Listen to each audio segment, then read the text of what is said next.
Good morning তোমাদের সকলকে আমার বেঙ্গলি ব্লগে স্বাগত জানিয়ে নতুন ভিডিওর সাথে তোমাদের কাছে চলে এলাম। কিন্তু এখন বেজে গেছে 9:30, এখনো পর্যন্ত স্নান করিনি গো। কাজকর্ম হয়ে গেছে, রাজস্ব ডিউটি বেরিয়ে গেছে, পড়ানো হয়ে গেছে, শুধু হয়নি পুজো। আর আজকে রান্না বান্না নেই, তাই জন্যই একটু দেরি। কালকের রান্না কিছু কিছু আছে, শুধুমাত্র একটু ভাত, একটু ছেলের খিচুড়ি আর আমাদের একটু আলু ভাজা, এইগুলোই হবে। তো ওর জন্য একটু দেরি করছি। তো চলো একবারে স্নান করে পুজো নিয়ে তোমাদের কাছে চলে আসবো। চলো, এই যে বন্ধুরা স্নান করে চলে এসেছি, চলো সিঁদুরটা পরে নিই।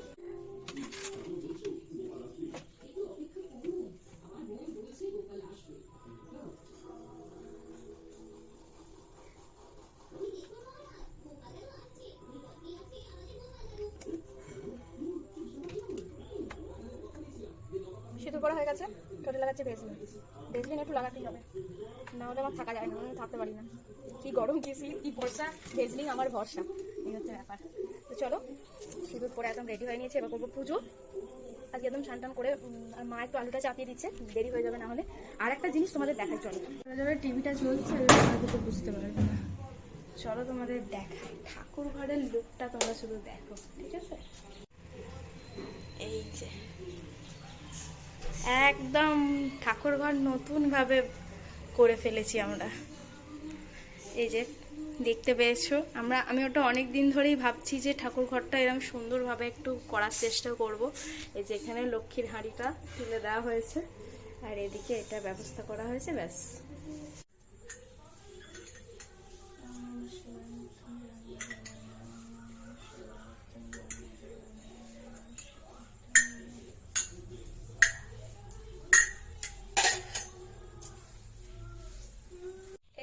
এখন রান্নাঘরে চলে এসেছি, আর রান্নার জন্য মা তো বললামই যে আলুটা বসিয়েছিল, আলু হয়ে গেছে।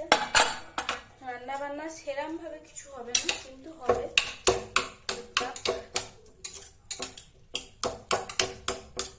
আলুটা একটু ঠিক করে নিই, আর প্রেসারেই করেছে তাড়াহুড়োতে, 10টা বেজে গেছে, খাওয়া হয়নি এখনো। এই যে বন্ধুরা, ধোঁয়া ওঠা গরম গরম আলু, এটা দিয়ে মুড়ি খাওয়া হবে। আর এখন চাপাবো ভাত। অল্পটুকু ভাত আছে, মানে অল্পটুকু না, 1 জনকার মতো হবে। আর 1 কাপ মতো চাল নিয়েছি, তা এই 1 কাপ চাল আর এই ভাতটা করবো আর কি, আর ওইটা থাকবে।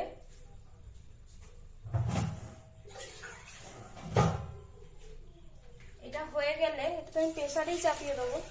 এটা হয়ে গেলে যখন আমি হাঁড়িতে করব, হাঁড়িতে ঢালবো, তখন ওই ভাতটা ফ্রিজ থেকে বার করে রেখে দেবো। ওই ভাতটা দিয়ে একবারে ঢালবো, তাহলে সব ঠিক হয়ে যাবে।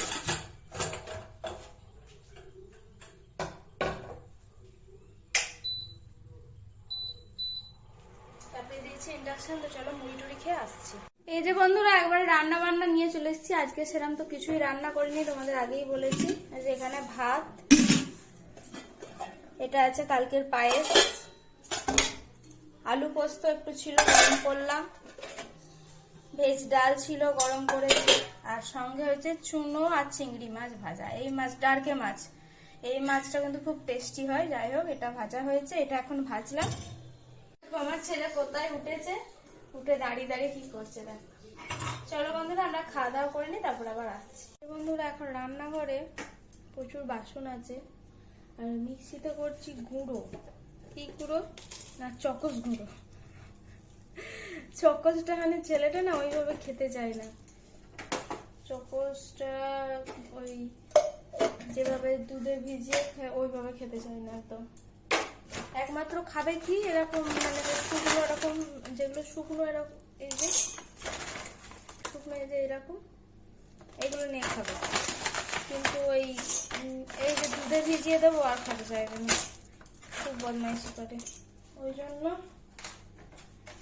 আমি ছোট প্যাকেট এনে রেখেছিলাম যে গুঁড়িয়ে খাই কিনা, দেখলাম যে হ্যাঁ খাচ্ছে, তো ওই জন্য একটু গুঁড়িয়ে রেখে দিচ্ছি বৈকালে করে। এবার রোজ গুঁড়িয়ে রাখা, রোজ গুঁড়োনো সম্ভব হয় না, সেই রোজ নিয়ে নিয়ে গুঁড়োতে হয়।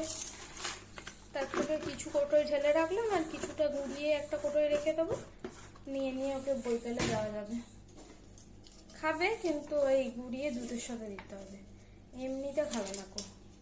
তো সেটাই এখন মিলে ঘুরানো চলছে। একবার ঘোরালাম, একবার ঘুরিয়েছি, আর একবার ঘোরাবো, তাহলেই হয়ে যাবে।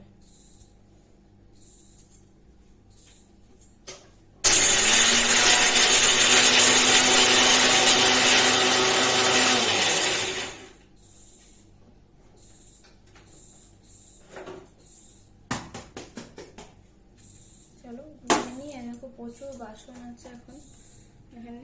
সব বাসনগুলো যে চারিদিকে পড়ে আছে, সব গুছতে হবে। রান্নাঘর গুছিয়ে নিয়ে তারপর তোমাদের কাছে আসছে। যে বন্ধুরা, রাতের মেনু আলু চচ্চড়ি, রুটি, সস আর পেঁয়াজ।